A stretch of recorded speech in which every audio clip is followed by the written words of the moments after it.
If you're new to the channel, my name is Mitch Asser. I've been living in my van for 12 months now. I'm also a digital nomad running multiple digital businesses from my laptop in the van. Today I'm going to be diving into 7 things I would change if I was to build the van again. So let's go.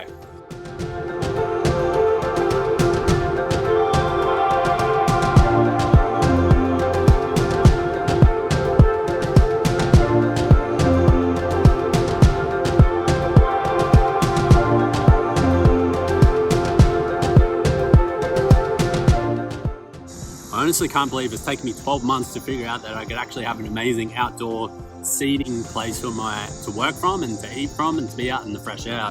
Been sitting in the van virtually the whole time over the last few months, sweating my balls off. Finally, it occurred to me to get outside more, so I'm excited to be here outside coming to you today. And today we're going to be diving into some of the changes that I would make to the van if I was to build my own again. Or so many people don't really know what they need or want when they're getting started. I know I definitely didn't, and my philosophy was, I like this van, it looks pretty cool. I'm going to get in there now and I'll sort of figure it out as I go. And it's taken me 12 months and it's getting to the point where I really wish I made some different changes or built my own van so I had it the right way. However, don't get me wrong, I love my van and it's definitely serving me well right now. But let's dive into today's video. Definitely without a single doubt, the number one thing I would change is more power. So many people budget this option and it causes so many issues, especially if you are wanting to be a digital nomad or to work online or to start a business or any of that type of stuff. Trying to find power all of the time when you haven't got a reliable system is not ideal at all.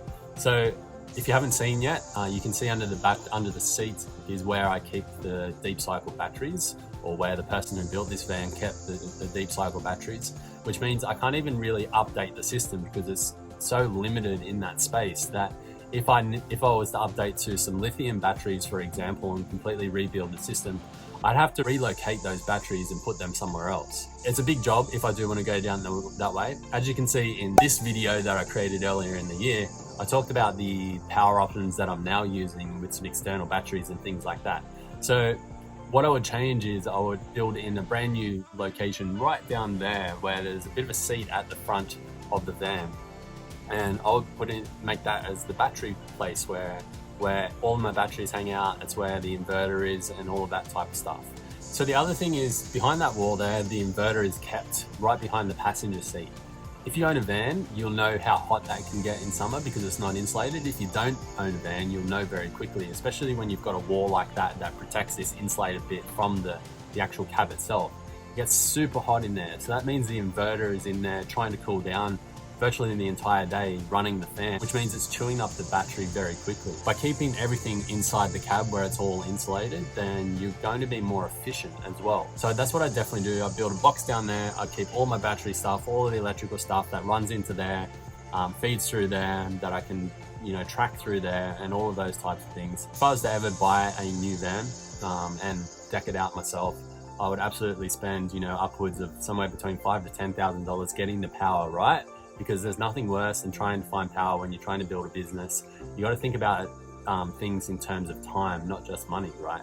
If you can save yourself time by spending an extra $2,000 or $3,000 or $4,000, that's worth so much more to you in the long run than the initial outlay of those funds. That's definitely what I do. It's definitely what I recommend if you ever have any thoughts or considerations about building a digital business or working online remotely for anybody else. Definitely go overboard with your power. I don't think you can ever have too much. That's definitely number one, without a doubt. Now, the second thing I would change is I would add more fans. So as you can see right above me there, I do have a max air fan. However, it's just not enough, especially when you don't have any windows inside and you've got the doors closed. It gets very stuffy in here very quickly, and having that airflow is so important. So if I was to build this again, I would move this fan back this way a bit so it's directly above the bed, like right up here. And I've even seen another van that has a really big, it's more of like a skylight in the back that can open up, and it's much bigger than the max air fan. And I would also have like the max air fan down the front, so right where you come into the back of the van just from the driver's cab, I'd put a fan there as well. And then that leaves space in between up the top for your solar panels to fit in. But that's just going to create a bit of a draft where the air can come in and out, and rather than just remain stagnant. So I definitely do that. The other thing that I would do is I would actually build in some fans So I've just got some 12 volt or a little USB fans right now that I use. Works okay, but I've got to plug them into a power source, right? And the 12 volt ones get plugged into my external battery, which isn't ideal. And my 6 volt one goes into the USB plug, which it works okay, but I mean, having cords and stuff around while you're sleeping is not the best. So I'd actually build it into the van itself and screw it into the wall so that it's pointing, you know, on top of the bed, so you can have that going throughout the night.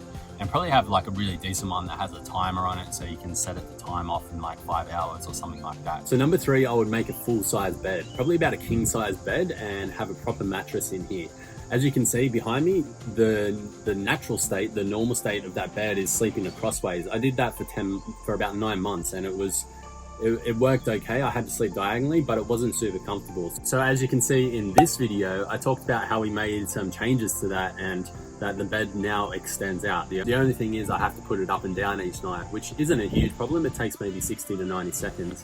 However, it would be better if the bed was just built in to be full size so that you have plenty of room, and you don't really need that much space in the van anyway, or in the kitchen area. So that's the third thing that I would change. Number 4 is storage up there above the driver's cab, or above the cab in the van.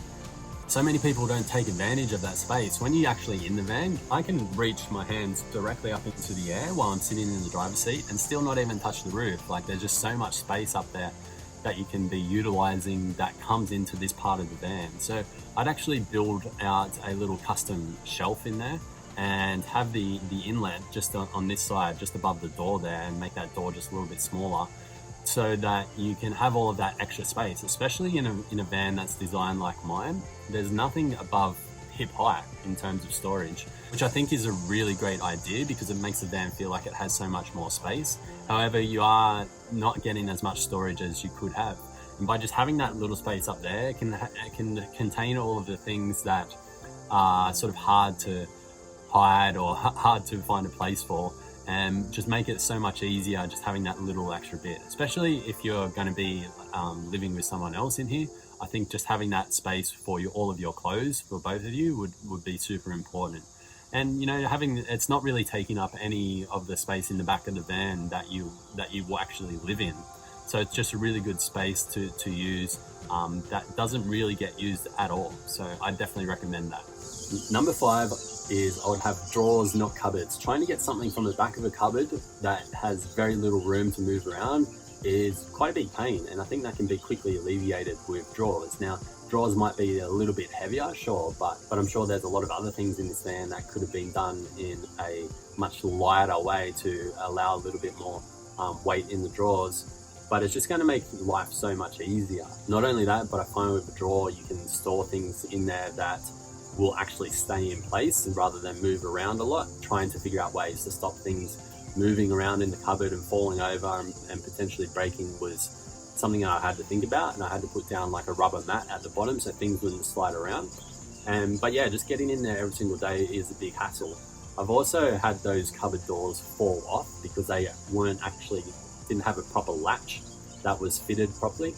So when I was going along a really bumpy road, I was in the cab driving, didn't really know that the door flung open, and because it was so bumpy, it just ripped off the hinges. And then, yeah, I pulled up at the next place, got in the back of the van. I was like, looks like I've got something to fix right now. So you're not going to get that problem either if you have drawers. I guess with drawers, though, they can become heavy, and if they do slide out, they could probably slide all the way out and break. So you definitely want to make sure you're latching anything very well in the van because they move around way more than a house does. But yeah, I would trade a lot of the cupboards for drawers, especially with all of your food stuff and your cooking stuff and things like that. They just make life so much easier. Number 6 is filtered tap water. Something that's really important for me is good quality water. Drinking tap water is just not going to serve you long term for your health for many different reasons that I'm not going to go into today. Because at the moment I drive around and find fresh springs and fill up my big water bottles.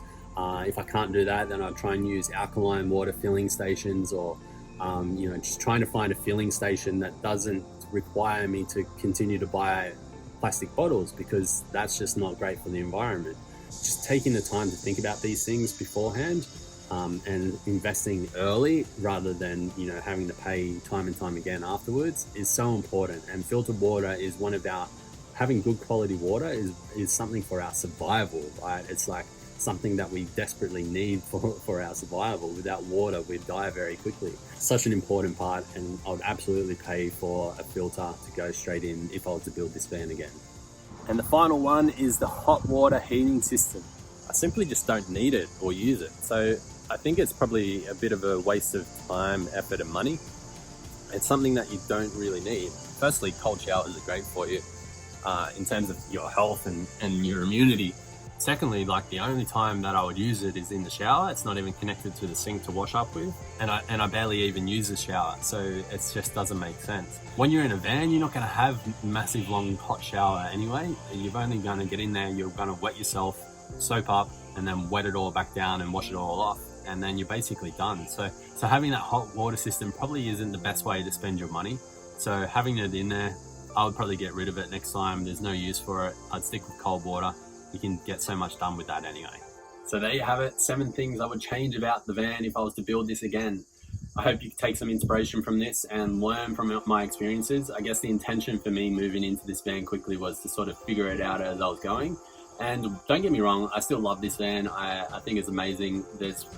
I'm still going to be traveling and living in it for at least another 12 months before I make any changes.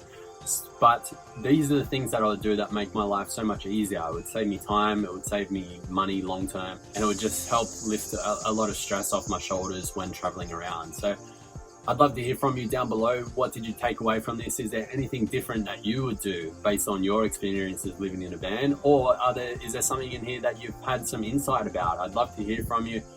Feel free to do that, or follow me on Instagram at mitch.asser and send me a DM. More than happy to hear from you and always get back to everybody. So can't wait to see you next time. If you are interested in being a digital nomad, then head over to digitalnomadsessions.com for an online event that we've got happening right now. It's a free online summit with 27 experts.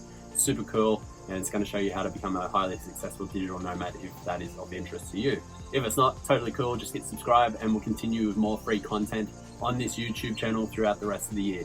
Thanks for being here. Appreciate you so much, and I'll see you in the next video.